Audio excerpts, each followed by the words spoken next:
शहीद निर्मल महतो की जयंती पर जमशेदपुर पहुंचे झारखंड के मुख्यमंत्री अपने मंत्रिमंडल के कई सदस्यों के साथ दिया शहीद निर्मल महतो को श्रद्धांजलि। शहीद निर्मल जयंती के अवसर पर कदमा के उलियान स्थित शहीद स्थल पर मुख्यमंत्री हेमंत सोरेन, स्वास्थ्य मंत्री बन्ना गुप्ता, परिवहन मंत्री चंपई सोरेन, विधायक मंगल कालिंदी, विधायक रामदास सोरेन सहित कई गणमान्य लोग ने पुष्पांजलि अर्पित कर भावभीनी श्रद्धांजलि दी। वहीं निर्मल महतो की प्रतिमा पर भी माल्यार्पण किया। इस अवसर पर मुख्यमंत्री हेमंत सोरेन ने कहा कि हमारी सभी योजनाएं ग्रामीण अर्थव्यवस्था को मजबूत करने के लिए है। शहर को मजबूत करने से कोई फायदा नहीं होगा। जब तक गांव की अर्थव्यवस्था मजबूत नहीं कर दी जाती तब तक विकास संभव नहीं है। अपने संबोधन में ज़्यादातर समय मुख्यमंत्री ने भाजपा को खरी खोटी सुनाते रहे, कई कटाक्ष भी किए। शहीद निर्मल महतो के बारे में काफ़ी कम चर्चाएं की, जबकि आज शहीद निर्मल महतो के जन्म जयंती के अवसर पर मुख्यमंत्री हेमंत सोरेन जमशेदपुर शहर पहुंचे थे। उन्होंने केंद्र सरकार पर निशाना साधते हुए कहा कि वे सभी चीज़ों का निजीकरण कर रहे हैं, जिस कारण आरक्षण समाप्त होता जा रहा है। उन्होंने कहा कि केंद्र सरकार के रवैये के कारण गरीब और गरीब होता जा रहा है और अमीर होता जा रहा है। शहीद निर्मल जयंती के अवसर पर जमशेदपुर पहुंचे मुख्यमंत्री हेमंत सोरेन ने क्या क्या कहा, आइए सुनते हैं।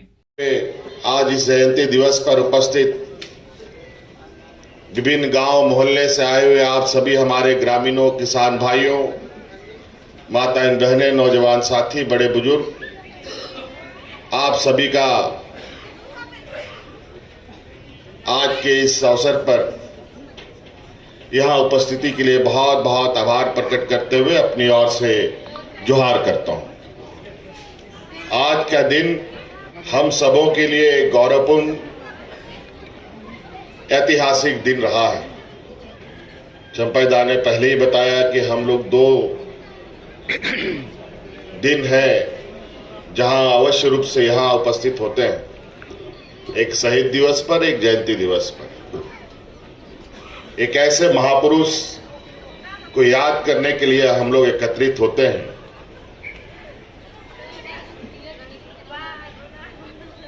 जो अलग राज्य के आंदोलन का एक बहुत बड़ा कड़ी के रूप में आदरणीय निर्मल महतो जी की भूमिका थी और ये आंदोलन बरसों बरस तक चला। ये राज्य का जन्म, ये राज्य का वजूद यूं ही नहीं बना। कोई ये थाल में सजा करके हम लोगों को नहीं दिया। अनगिनत वीर शहीद हुए इस राज्य के लिए। अनेक माताओं का सिंदूर उजड़ गया, अनेक नौजवान अनाथ हो गए। हम लोग पैदल चलते चलते हवाई जहाजों में चलने लग गए हैं, ट्रेनों में चलने लग गए हैं, बड़ी बड़ी गाड़ियों में चलने लगे हैं। लेकिन आज भी जो सामंती सोच है,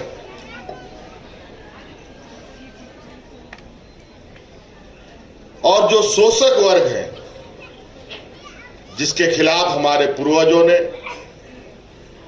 शहीद निर्मल महतो जी ने, आदरणीय दिसम गुरु जी ने, अनेक ऐसे योद्धाओं ने उनके साथ लोहा लिया, वे आज भी खत्म नहीं हो पाए।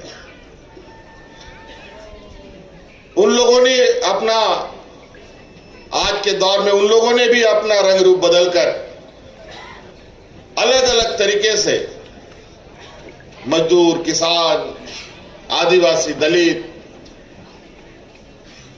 पिछड़े लोगों की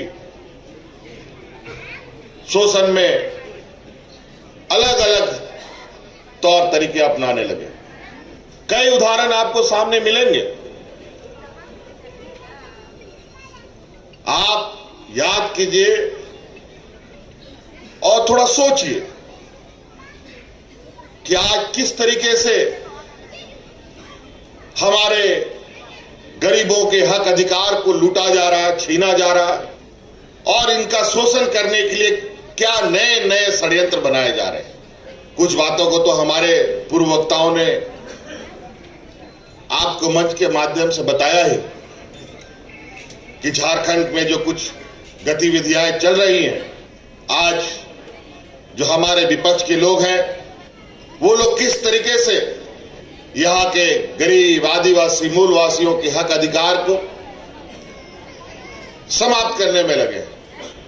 ये तो राज्य स्तर पे लगे हैं, लेकिन यही लोग आज देश के सत्ता में काबिज है और पूरे देश के पैमाने में इस देश के किसानों का, आदिवासी, दलित, पिछड़े, गरीब लोगों के हक अधिकार को निरंतर समाप्त किया जा रहा है। आज गांव का गरीब नौजवान, कम पढ़ा लिखा नौजवान देश का सबसे अधिक किसमें नौकरी करने जाता था? वो लोग जाता था नौकरी करने, आर्मी में बहाली लेते थे। लेकिन आज उस बहाली की क्या स्थिति है? आज जो पुरानी व्यवस्था थी वो खत्म। आज एक अग्निवीर नाम करके योजना आई है, जो मात्र 4 साल के लिए आपको आर्मी में नौकरी मिलेगा, फिर आप सड़क पर आ जाएंगे। दूसरा जगह था जो हमारा ग्रामीण क्षेत्र का नौजवान, वो रेलवे में बड़े पैमाने में नौकरी करने जाते थे। लेकिन आज रेलवे की स्थिति देख लीजिए। नौकरी को लेके कुछ दिन पहले किस तरीके से पहले पूरा देश में आग लग गया। आज रेल बिक गया, रेलवे स्टेशन बिक गया, नौकरी भी बिक गई। फिर गरीब किसान का नौजवान थोड़ा पढ़ लिया तो बैंकों में नौकरी करने जाता था, लेकिन बैंक को भी सबका मर्जर कर उसमें भी नियुक्तियां खत्म कर दी और साथ में नौकरी भी गई, नियुक्ति भी गई और इस देश में संविधान के द्वारा प्राप्त यहाँ के आदिवासी, दलित, शोषित, पीड़ित लोगों को जो आरक्षण था वो भी खत्म हो गया। ऑटोमेटिक खत्म, नौकरी खत्म, आरक्षण खत्म। कहां जाइएगा? जो 70 साल, 40 साल, 50 साल, 75 साल जो लोग नौकरी करके रिटायर हो गया, जिनका उम्र 70, 80, 75 हो गया, अपना बेटी का शादी के लिए, अपना बेटा लोगों को पढ़ाई के लिए कुछ पैसा बचा के रखा था, उस पैसे को भी उन गरीब मध्यवर्गीय लोगों के जेब से निकाल डालने का काम किया गया बड़े तरीके से। आपको पता भी नहीं चला कि आपका गर्दन कट चुका है। 5 रुपया का प्लेटफॉर्म का टिकट आज 50 रुपया में मिलता है। 5 रुपया का नमक आज 50 रुपया किलो मिलता है। 400 रुपया का सिलेंडर आज 1200 रुपया में मिलता है। बच्चा लोग का पढ़ने का किताब, कॉपी, कलम सब महंगा हो गया। दूध दही में टैक्स लग गया। क्या कीजिएगा? गरीब का थाली से दाल, चावल, सब्जी सब गायब। लेकिन जिस तरीके से ये आंख में हिंदू, मुस्लिम और जात धर्म का पर्दा डालते हैं, उनकी बुराइयां देख पाना बहुत मुश्किल हो जाता है। आज देश का सारा संपत्ति बिक गया, कहां जाएगा देशवासी? वही हाल है झारखंड में। जब हम 1932 का खतियान लाते हैं तो इनको पेट में दर्द होता है। जब ओबीसी को 27% का आरक्षण देते हैं तो इनको पेट में दर्द होता है, और सरना धर्म कोड लाते हैं तो भी इनको पेट में दर्द होता है। अजीब हालत है। और दर्द ऐसे नहीं, पीठ पीछे होता है। जब इसको सदन में पारित करते हैं तो पुरजोर विरोध करते हैं। जब पारित हो जाता है तो एक सुर में आवाज बुलंद करते हैं, नहीं हम लोग भी इसके समर्थन में हैं। लेकिन समर्थन में वाकई होते नहीं है। आज महीनों हो चुके हैं, हम लोग सरना कोड पारित कितना महीना हो गया? साल होने जा रहा है। सरना धर्म कोड साल भर हो गया हम लोग को पारित किए हुए। आज उस पर इन लोगों ने एक भी पहल किया हो तो बता दें ये लोग।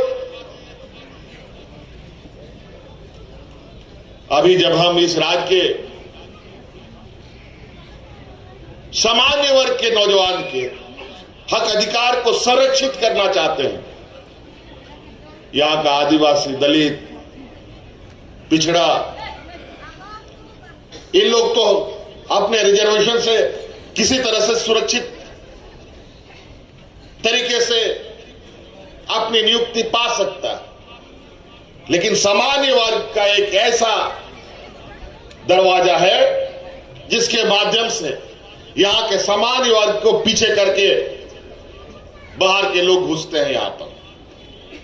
आज उनके लिए हमारी लड़ाई थी, लेकिन आज इन लोगों ने बड़े तरीके से यहां के कभी आदिवासी को, कभी मूलवासी को आगे करता है और पीछे सारे इस आदिवासी विरोधी और झारखंडी विरोधी लोग मिलकर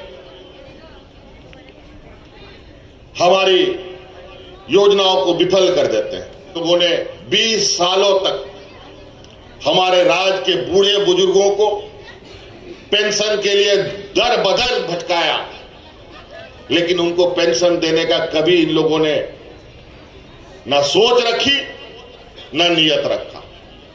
लोगों को भूखा मरने दिया। इनकी जब सरकार थी, लोग राशन कार्ड लेकर के लोग भूखा मरता था। 11-12 लाख इन लोगों ने राशन कार्ड में जो गरीब लोगों का नाम था उसको डिलीट कर दिया। लेकिन जो आपकी सरकार आई तो हम लोग 20 लाख अतिरिक्त राशन कार्ड बना करके गरीबों को बांटने का काम। इसके साथ साथ और षड्यंत्र देखिए, हम लोग गरीबों को अनाज देना चाहते हैं, अपना खर्चे पर, अपने कंधे पर बोझ उठा करके उनको पेट भरने का हम लोगों ने कानून बनाया। और जब हम लोगों ने भारत सरकार से अनाज मांगा पैसे दे करके, तो अनाज देने से मना कर दिया। नाक रगड़ते रहे, अनाज नहीं मिला। अंतोगत्वा अब हम लोग खुले बाजार से अनाज खरीद करके उन गरीबों को देने का काम कर रहे हैं।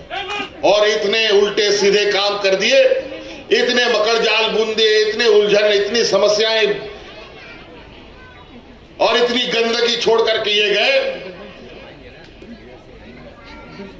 कि किसी और को अगर मौका मिला तो उसका माथा खराब हो जाएगा। वही हाल हम लोग का भी रहा कि आज हमारे चाहे किसान हो, चाहे मजदूर हो, चाहे नौजवान हो, चाहे हमारे पढ़ने लिखने वाले छात्र छात्राएं हो, सबको मालूम है ये राज्य सबसे पिछड़ा राज्य है। सबको मालूम है सबसे गरीब है, सबसे ज्यादा गरीबी इस राज्य में है।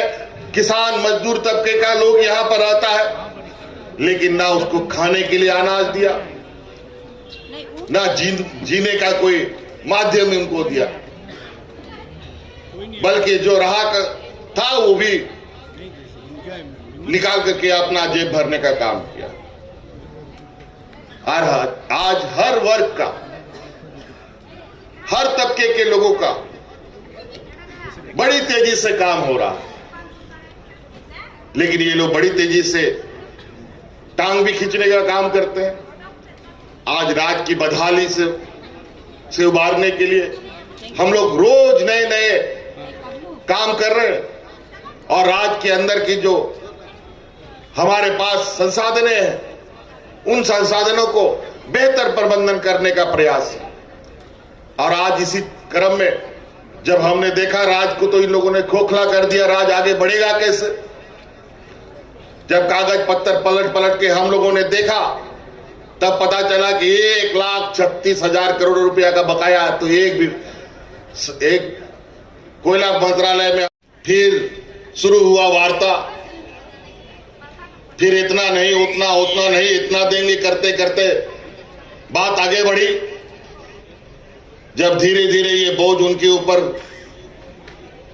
बढ़ने लगा, तो आपने भारत सरकार के सरकारी एजेंसियों को लगा दिया पीछे, जिसको ऐसा उलझा दो कि अपना हक अधिकार मांगना ये छोड़ दे।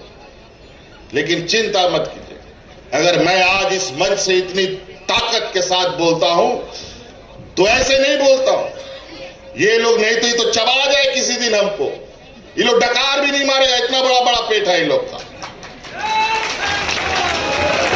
लेकिन आज आप लोगों के आशीर्वाद से आज मैं इतनी मजबूती से इस किसी भी मंच पे बातों को रखता हूं, और इस राज्य के 3.25 करोड़ लोगों का अगर आशीर्वाद हम पर प्राप्त हो तो उसमें किसी से क्या डरने की जरूरत है। इन लोगों ने तो कभी आंदोलन किया नहीं, कभी लाठी खाई नहीं। आंदोलन क्या होता है कभी इन लोगों ने ना जाना, ना समझा, ना उसका दर्द को एहसास किया। ये तो दूसरे का पका हुआ खाने में विश्वास रखते हैं। आज सारे आंदोलनकारियों को ये बदनाम करने पे लगे। इस राज्य के आदिवासियों को तो आदिवासी बोलने से ये इनको शर्म आता है। पहले तो यही लोग बोलता था ना राज मिलेगा ना ये राज का कुछ होगा। जब राज मिल गया तो राज तो मिल गया भाई, सरकार उरकार नहीं बनेगा तुम लोगों से। लेकिन समय पलटा, सरकार भी बनाए और मजबूती के साथ गरीबों के साथ ये सरकार खड़ी है। पेंशन एक ऐसा चीज होता है बूढ़े बुजुर्ग के लिए, वो उसका बुढ़ापे का लाठी होता है। पेंशन नहीं है किसी बूढ़ा बुजुर्ग के पास तो बेटा बेटी भी घर से बाहर निकाल देता है, लेकिन पेंशन रहता है तो उसको घर में भी रखता है और उसको खाने के लिए भी, जिंदा रहने का भी उसका साधन बन जाता है। आज ये देश का पहला राज्य बना जहां कर्मचारियों को पुराना पेंशन देने का काम किया है हम लोगों ने। आज बाजार का स्थिति इतना खराब है, आज कौन सा कंपनी डूब जाए, कौन सा बैंक डूब जाए, कोई ठीक नहीं। कौन सी कंपनी दिवालिया हो जाए, कोई ठीक। और सरकारी कंपनियों को तो ये लोग खुद ही हड़पने पे लगे। इन लोगों ने कभी भी छात्रवृत्ति नहीं बढ़ाया। हम लोग जब आए तो 2 गुना, 3 गुना, 4 गुना तक हम लोगों ने छात्रवृत्ति बढ़ाया। इन लोग को लगता है कि यहां का आदिवासी, दलित, पिछड़ा, झारखंडी लोग बोका होता है, लेकिन यही बोका लोग तुम लोगों को इतना बोका बनाएगा कि फिर दोबारा आप झारखंड की सत्ता में नहीं आ पाओगे।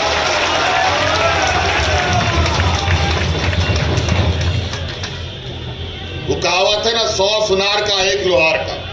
तो हम लोग लोहार टाइप का आदमी, सोनार नहीं है, या गुजराती लोग नहीं है, या झारखंडी लोग हैं।